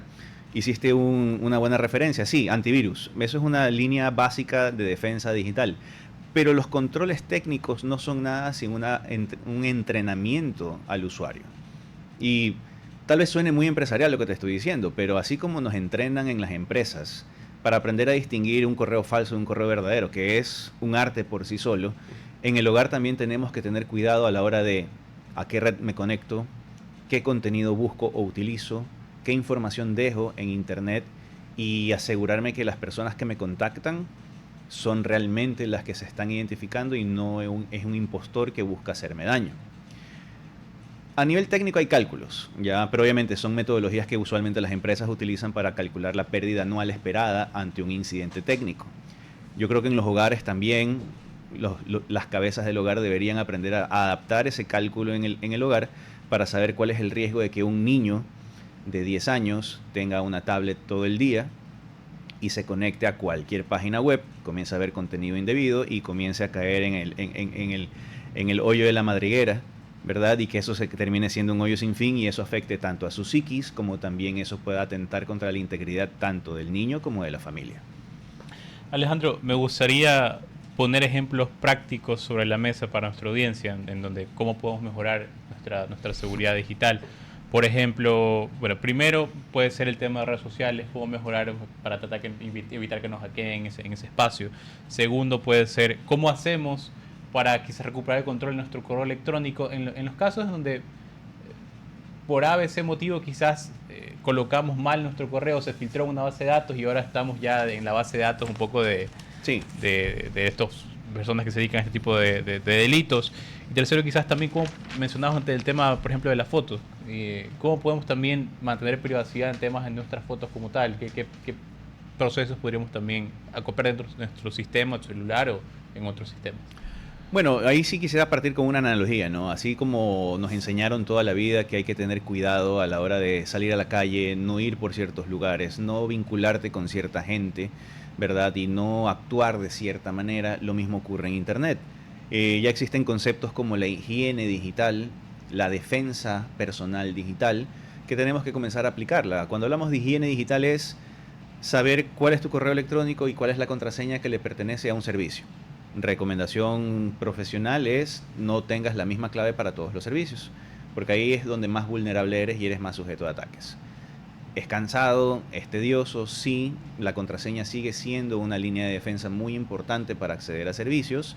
Hasta que no haya otra alternativa, úsala con cuidado y con disciplina. ¿Qué significa esto? Tengo un correo para tus redes sociales, tengo una clave para tus redes sociales, de ser posible cada una distinta. Tu banca digital, sabiendo lo sensible que es por sí sola, pues lo mismo, un correo y una contraseña para ese o esos servicios, y así sucesivamente con los accesos que parten desde una cuenta de correo electrónico. Ahora, complementos que deberíamos tener: verificación de 2 pasos, desbloqueo con huella dactilar, desbloqueo facial en ciertos servicios que sí se requiere tener esa capa de seguridad, y otro tipo de verificaciones multifactor, como por ejemplo los códigos temporales o one-time password, que te sirven para entrar a ciertos servicios que requieren ese paso adicional. En la práctica es agotador. Yo sí les puedo admitir que yo tengo la mayor cantidad de cuidados. Sé que no soy invulnerable, eventualmente en algún momento me pasará, a todos nos puede pasar, pero sí les puedo decir que sí puede ser agotador querer iniciar sesión y ver que tengo que volver a activar el multifactor, conseguir la clave, ingresarla, entrar, esperar a que no se me cierre la sesión y tener que volver a pasar por el proceso. Pero son males necesarios. Es como la seguridad integral. Tú sabes que no puedes ir a cierto sector a cierta hora porque te puede pasar algo malo. Lo mismo pasa en Internet. Y por ello también creo que es importante otro tema que no es de hacer, pero sí es de formar, es espacios como este. El poder tener el espacio para poder divulgar la importancia de cuidar tus datos, de tener esta higiene digital, de poder tener aprender a defenderte digitalmente y proteger tu privacidad, y también espacios de discusión con la academia, con el sector privado, con el sector público, y saber en qué estamos de acuerdo y en qué podemos mejorar como comunidad. Pero cuando hablamos, digamos, de las protecciones más elementales, sí, ¿no? El cuidado básico que uno tiene que tener, me pregunto qué herramientas o pautas uno debería tener siempre presentes, ¿no? Por ejemplo, hay que darle importancia realmente al tema de las cookies, qué señales debo ver yo en una página web, qué tipo de links debo evitar o pop-ups. Eso es lo básico, ¿no? Más allá de cualquier protección pagada o de cualquier proceso más complicado. Claro, en ese caso parte de nuevo con la necesidad de entrenar a la persona, ¿no? Si tuviésemos suficiente tiempo te explicaría todos los detalles que tenemos que conocer. Sin embargo, lo que te puedo decir, lo mínimo indispensable, ya lo mencioné. Otros detalles a considerar. Cuando te llega un correo electrónico que tenga un mensaje muy alarmista, asegúrate que el remitente sea la entidad que te está contactando. Digamos que tú eres cliente de un banco y digamos que el banco se llama Banco César, ¿verdad? Entonces Banco César te contacta diciendo vamos a bloquear tu cuenta en 24 horas a menos que cambies tu clave. Y te dice haz clic aquí y llena el formulario de nuevo. Pero cuando tú haces clic en la información del remitente, te das cuenta que Banco César no corresponde a info@bancocesar.com, sino que dice abc@hotmail.com. Un correo que no pertenece a la institución. Primera mala señal. Segunda mala señal, si haces clic en el enlace, la dirección no tiende a ser la dirección oficial del negocio, sino tiende a ser cualquier enlaces extremadamente largos, con caracteres sumamente difíciles de entender, porque a veces no tienen el tiempo ni los recursos para comprar un dominio y hacerse pasar por la entidad, y el diseño de la página tiende a parecerse a la página oficial, pero tú, si tienes el ojo entrenado, por eso te digo que la formación en esto es importante, tienes como identificar que no es la página oficial. Y son detalles que no todo el mundo tiene la capacidad de distinguir, como por ejemplo la calidad de la imagen. Puede ser un logo pixeleado, puede ser que hayan faltas ortográficas. Yo recuerdo haber dicho esto en una conferencia, que yo decía, para mí la primera señal de una página falsa es las faltas ortográficas. Se comenzaron a reír y de repente apareció otro especialista en ciberseguridad mucho más técnico que yo y comenzó a decir, sí, lo que pasa es que hay delincuentes informáticos que vienen de otras regiones, como los Balcanes, en el que pueden aprender el idioma pero no saben escribirlo, y comienzas a ver que existen inclusive caracteres en cirílico y caracteres mal escritos, y tú notas la diferencia pero observando más de una vez. Y por eso decía que es importante la divulgación y compartir esto, porque casualmente hasta por mis propios medios me ha tocado crear webinars y eventos en los cuales hay que convocar a todo el mundo para que entiendan que esto no es solamente de un abogado, de un ingeniero o de una autoridad. Esto, ustedes pueden ser parte de esto, ustedes tienen que entrenarse en esto y quienes nos escuchan también. 8:59. ¿Dónde podemos encontrar más, ingeniero? Bueno, en este caso me pueden encontrar en mis redes sociales en qué está pasando con tus datos, en Instagram, en LinkedIn. También en este momento pues estoy organizando un evento llamado Data Privacy Sunset, donde justamente voy a divulgar esto con mayor profundidad y tratando pues de hacer llegar a las personas este tema de una manera un poco más sencilla, muy poco técnica, con la intención de que personas no entrenadas en el tema puedan justamente tratar esto. Pueden encontrarlo en la misma red social en que está pasando con tusdatos.com/Data Privacy Sunset, y ahí poder enterarse también de qué más estoy haciendo para divulgar estos temas a la academia, al sector privado y al sector público por igual. ¿Dónde y cuándo será el evento? Este evento va a ser el 29 de octubre en el Bankers Club, va a ser en la terraza. La idea es hacerlo lo más casual posible, con la intención de que la gente se relaje, entienda que este tema es importante, pero no hay que estar tan formal o tan acartonado como se suele hacer. Es un evento pagado, tenemos 100 cupos, ya no se nos están agotando, entonces también eso también es muy importante, porque hemos creado paquetes corporativos para congelar el precio. El precio normal es de 230 por persona, pero el paquete corporativo desde 3 personas, 150 por entrada. Muy bien, muchas gracias nuevamente. Con esto damos un corte comercial, pero regresaremos en unos minutos más. RTP 965, a la conquista del mundo digital. Presenta sus nuevas instalaciones y tecnología de vanguardia. Renovamos nuestro compromiso de seguir brindando contenido útil y de la más alta calidad. Programas de opinión con referentes de la comunicación. Noticias para contar todo lo que está pasando en todo momento. Una variedad de segmentos con lo que necesitas saber. Y asociaciones internacionales estratégicas. Todo para mantener a nuestra audiencia y seguidores siempre bien informados. Siempre en RTP. Buena compañía.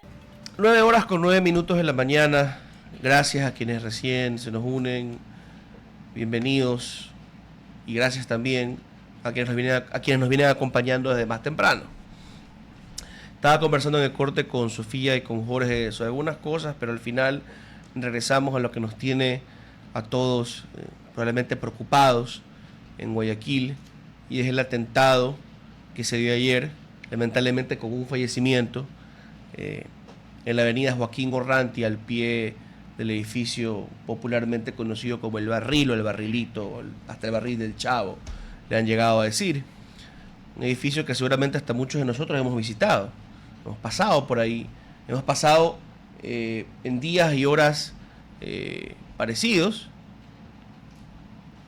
y uno puede pensar qué tan cerca estoy de ser afectado de manera directa por algo así. Yo creo que hay que establecer algo en este momento, y es: la preocupación es sana, la indignación es justificable, que contra el gobierno, que contra la policía, que contra obviamente los GDO, que unos no hacen lo suficiente, que otros nos tienen viviendo en el terror, en el miedo. Pero tenemos que dejar claro algo por el bien de la sociedad, que en este momento no sabemos casi nada, y que hay que tener mucho cuidado con lo que llegamos a decir. Hay en este momento dos teorías sobre la mesa. La primera, que esta simplemente fue dos teorías más aceptables en un debate, digamos, sano. ¿Ya? La primera, que esto fue simplemente otro atentado bomba de un GDO relacionado con la extorsión, y es que muchas empresas laboran en ese edificio. La segunda, que esto tiene que ver con los bombardeos que realizó el gobierno contra instalaciones donde operaban mineras ilegales en Buenos Aires, provincia de Imbabura. Pero no tenemos nada que refuerce ninguna de esas dos teorías. No debemos adelantarnos. Ahora, voy a mencionar también una tercera teoría que yo la pongo aparte porque está fuera del ordinario, fuera de lo que hemos vivido. Requiere una carga de prueba mucho mayor, y es la de que hay algún tipo de operación política detrás. De cualquier forma hay que tener cuidado, y me preocupa que yo ayer en redes, no es que solamente vi a la gente asustada o a la gente que acostumbrada a manejar el celular precozmente quiere lanzar el tweet. O sea, había gente que premeditadamente ya ha tomado una postura en la sociedad y está empezando a señalar a este partido o a este otro partido o a tal o cual figura. Por favor, seamos responsables y tengamos cuidado. Y Dios mío santo. Si estamos hablando de tweets hechos antes de tiempo, justamente el expresidente Rafael Correa, en un tweet el día de ayer, hace alusión que el presidente tiene algo que ver en lo que está pasando. Voy a citarlo porque lo pueden encontrar ustedes fácilmente. Qué difícil es tratar de creer que no fue un autoatentado del gringo toxicómano que funge fraudulentamente de presidente. Eso entre comillas, eso dijo Rafael Correa. Qué irresponsable, pero no es nuevo de parte de él. Claro. Ahora también ayer el gobernador del Guayas, una persona a quien yo aprecio, salió también a señalar a los que no pueden ganar en las urnas. Entonces, están disparándose los partidos así entre ellos.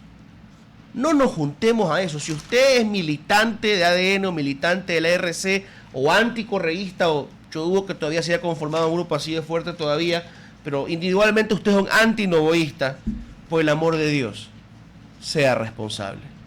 No necesitamos andar perdiéndonos en teorías sin sustento, nos puede hacer muchísimo daño. ¿Ya? Solamente esperemos a que vaya surgiendo la información y estemos listos incluso a dudar de la información oficial, pero siempre observando de cerca, siempre con prudencia. Bueno, 9:14 de la mañana, le damos la bienvenida al entrevistado del último segmento del programa que se nos une vía Zoom. Él es el abogado Darío Domínguez, ex gobernador de Sucumbíos, y con él vamos a hablar del debate del proyecto de ley económico urgente para el fortalecimiento de las Fuerzas Armadas. Es decir, otra vez la introducción de una propuesta que antes estuvo en una ley que fue declarada inconstitucional para que empresas privadas, instituciones puedan recibir una exención de impuestos a cambio de entregar donaciones de equipos, insumos, de cosas útiles a la fuerza pública. Bienvenido, estimado Darío, le escuchamos. Muy buenos días con todos quienes conforman RTP Noticias. Primero quiero solidarizarme con el pueblo de Guayaquil ante tan lamentable hecho. Yo creo que no hemos vivido en la historia republicana del Ecuador una situación como aquello. Me recuerda lo que se había visto incluso en películas, en series, respecto a lo que ha pasado en el hermano país de Colombia. Lamentable la situación, me solidarizo con todo el pueblo guayaquileño. Creo que es importante que esto no vuelva a pasar. Así que el llamado también a la Fiscalía y a la Fuerza Pública de que hagan todas las investigaciones pertinentes a fin de que se pueda llegar a los responsables, puedan pagar con todo el peso de la ley y que esta historia no la volvamos a vivir todos los ecuatorianos. De acuerdo, le agradezco muchísimo, estimado Darío, por sus palabras. Compartimos el sentimiento y esperamos también que los problemas de inseguridad que todos compartimos y que también afectan a sucumbíos por fin puedan ser dejados atrás en el país. Pero justamente hablando de eso, de la seguridad, ya entrando en materia, ¿qué observa usted de este proyecto de ley tan sencillo pero al final todavía controversial, ¿no? Hay quienes sostienen que es necesario acelerar la adquisición de recursos, que esto es un incentivo, que esto compromete a la empresa a ayudar a la fuerza pública. Hay otros que dicen que esto realmente nos hace recaudar menos, que al final puede ser un trámite que se puede abusar, que lo lógico sería que cada uno cumpla su deber. El empresario paga sus impuestos y el Estado consigue las armas, las municiones y los insumos para la policía y las Fuerzas Armadas. ¿Cómo lo ve usted? Bueno, yo creo que es necesario este proyecto de ley. De hecho, se lo estaba hablando hace algunos meses atrás.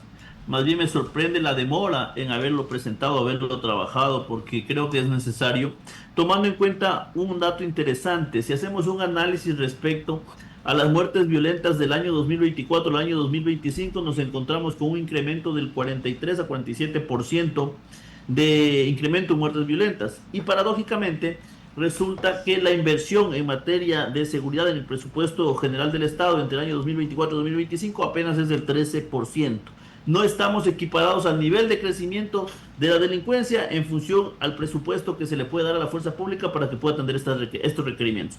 Por ese lado, creo que hay que diseñar cualquier tipo de mecanismo, como es este proyecto de ley, que permita romper esa brecha y que podamos tener recursos frescos para el tema de seguridad. Pero lo que no comparto es el momento político en el cual se lo está haciendo. Porque claro, ¿cuál es la percepción que se puede generar ante la ciudadanía? Es claro, ahora quieren más plata para la fuerza pública para reprimir a los ciudadanos. Es lo que podría precisarse precisamente en los lugares donde se encuentran con las paralizaciones, donde se encuentran obviamente en el proceso de resistencia, donde hay la inconformidad respecto al tema de los subsidios, inconformidades en territorio. Por ejemplo, acá en el norte del país, en Sucumbíos, tenemos inconformidad porque la vía Quito, que es la arteria principal de conectividad entre Sucumbíos y el resto del país, que nos hacía 5 horas de transporte, se ha deslizado. Ha pasado ya cerca de 70, 80 días y no tenemos una solución en el corto plazo que permita tener nuevamente recuperada esta vía. Entonces existen así algunos malestares y eso pasa en Sucumbíos, pasará en el resto del país, en otras provincias, cosas similares. Todo eso se ha acumulado y el día de hoy vemos que existe ya no solo el malestar del subsidio, sino otros elementos más. Y a eso presentarle en este preciso momento este proyecto de ley, creo que es un poco desatinado. Había que presentarlo antes o primero resolver lo netamente urgente que son estos incendios que tenemos en algunos puntos del país, y hablo en el sentido de las protestas, el tema de Otavalo y el tema de algunos otros puntos que todavía no se han logrado solventar.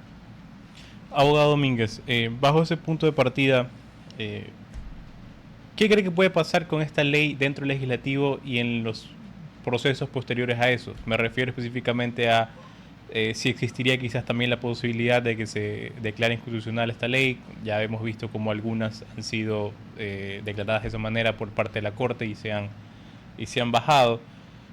¿Se espera o cómo ve usted ese análisis? ¿Creería que va a correr con el proceso legislativo correcto? ¿Se va a aprobar con esa mayoría que en teoría maneja el oficialismo y luego no existiría problema justamente dentro de los controles constitucionales que se llevan a cabo propiamente?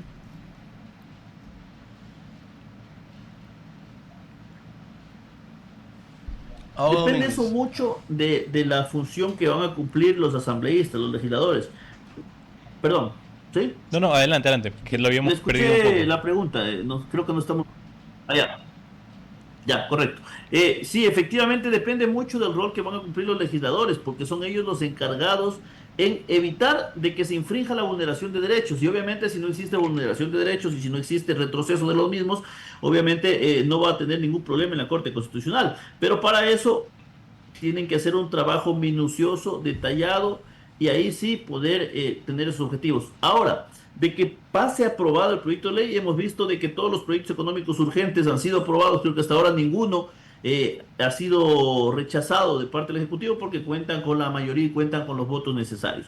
Lo que sí tenemos que pensar, y que es un insumo interesante que debe entrar en el debate, es que efectivamente va a beneficiar a la fuerza pública el tema de los recursos. ¿Por qué? Un empresario, si antes tenía tiene la posibilidad de hacer una donación en equipos de unos $100,000, obviamente va a tener un beneficio de 150 de deducción al impuesto a la renta. Entonces es como que un ganar, gana el empresario y obviamente gana la fuerza pública porque tiene en tiempo real, en este preciso momento, los recursos para poder funcionar operativamente. Lo que no pasa, porque claro, a la introducción yo escuchaba que decían que hay unos críticos que dicen que no, que preferible que esos impuestos directamente vayan al Estado. Pero claro, tendríamos que esperar de que se termine el año fiscal, luego los pagos de impuestos a la renta que empiezan en el mes de abril, correspondiente al año 2025, y recién ahí que pasarían a los fondos públicos, se puedan establecer, presupuestar, poderlos volver a invertir en la fuerza pública. En ese trayecto ya pasamos año y medio.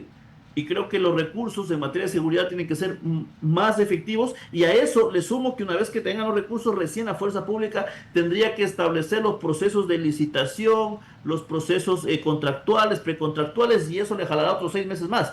Ya vamos 2 años.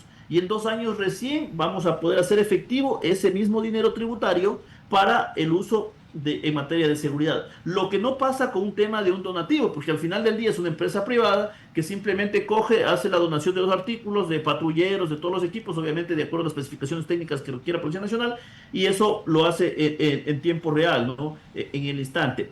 Lo que sí creo que es importantísimo no dejar suelto la posibilidad de que se genere ahí una especie de evasión. ¿Y en qué me refiero en este sentido? De que posiblemente podría, si es que no se establece un mecanismo adecuado que corrija, podría generarse una especie de que alguien dice, bueno, compré los patrulleros, los insumos, en realidad costaban $100,000, pero los puso que costaban 150,000. Y dijo, miren, aquí está 150,000 mi donativo, tengo 75,000 de beneficio. Entonces, ¿qué hace? Que infla el valor del donativo y por ende el valor del beneficio también se infla. Entonces ahí podría generarse un perjuicio al Estado porque, claro, se está beneficiando más de lo que no está entregando. Entonces esa parte es la que hay que blindarle en este proyecto de ley para que no se pueda generar aquello. Eso es lo que podría comentar respecto a la misma. Abogado, desde su punto de vista político, ¿qué tan viable es implementar una reforma económica sin un consenso mínimo con los gobiernos locales? Vemos que con este gobierno a veces no hay mucha conversación con ciertos gobiernos locales. Si llega a pasar esta ley urgente, como lo hemos visto anteriormente, ¿qué peligro puede tener que el gobierno no hable con los gobiernos locales?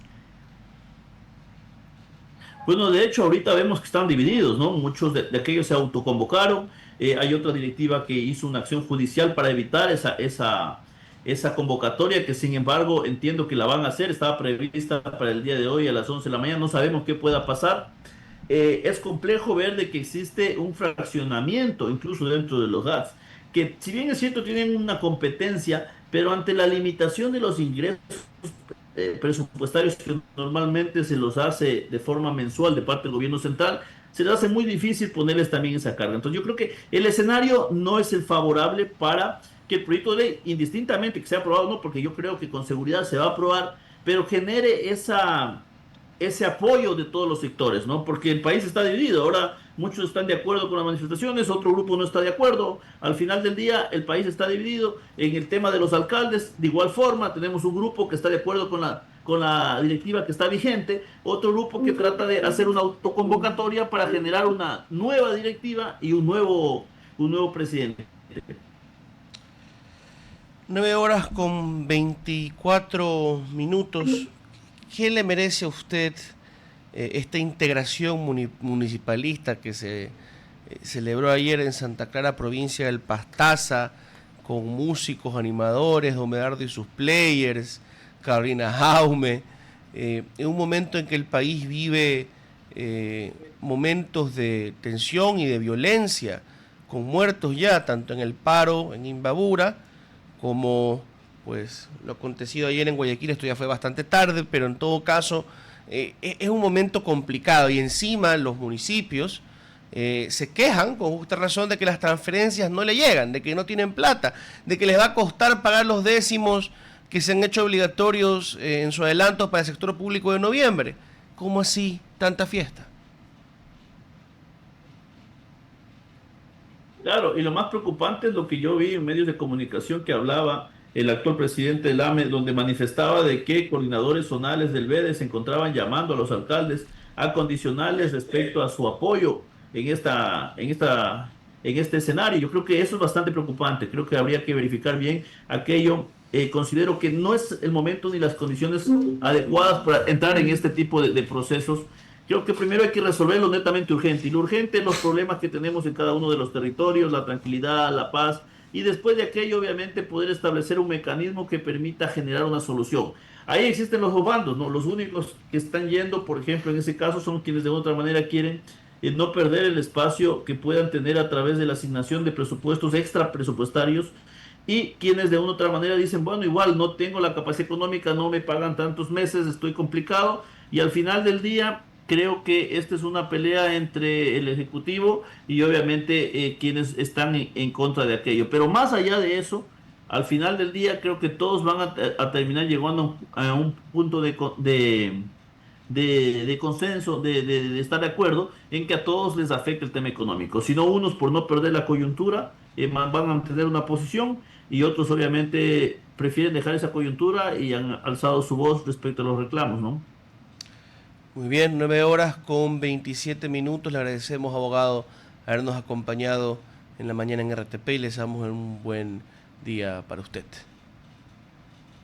Bueno, para ustedes también muchas gracias por la oportunidad, y obviamente desde el norte del país reportando siempre cualquier incidente que se genera, y hacer un llamado a la conciencia a todos los sectores. Creo que no puede haber ni los extremos oscuros ni los extremos blancos, existen los matices, los temas grises también, y llamar a que se cierren posiciones de lado y lado y que hagamos lo mejor para el país. Esto nos está perjudicando a todos. De acuerdo.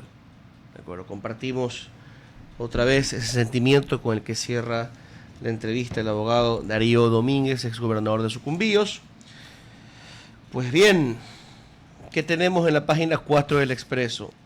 Vallas enfrenta queja por simular asistencia. Yadira Vallas llegó a la asamblea de la mano de ADN, nos recuerda el Expreso. El hecho ocurrió en una sesión de la Comisión de Biodiversidad. Y ojo. Y era por Zoom. Ajá, enfrentará, a lo mejor todavía no ha sido presentada, ustedes saben que los periódicos también operan con noticias el día de ayer, enfrentará una queja presentada por su compañera de bancada, María Cristina Acuña. Y es que en esta sesión de la Comisión de Biodiversidad, hasta la compañera también de ella, la presidenta de la comisión, Camila León, se quejó porque se dio cuenta que la asambleísta Vallas apareció solamente con una foto. Esos son nuestros legisladores, amigos.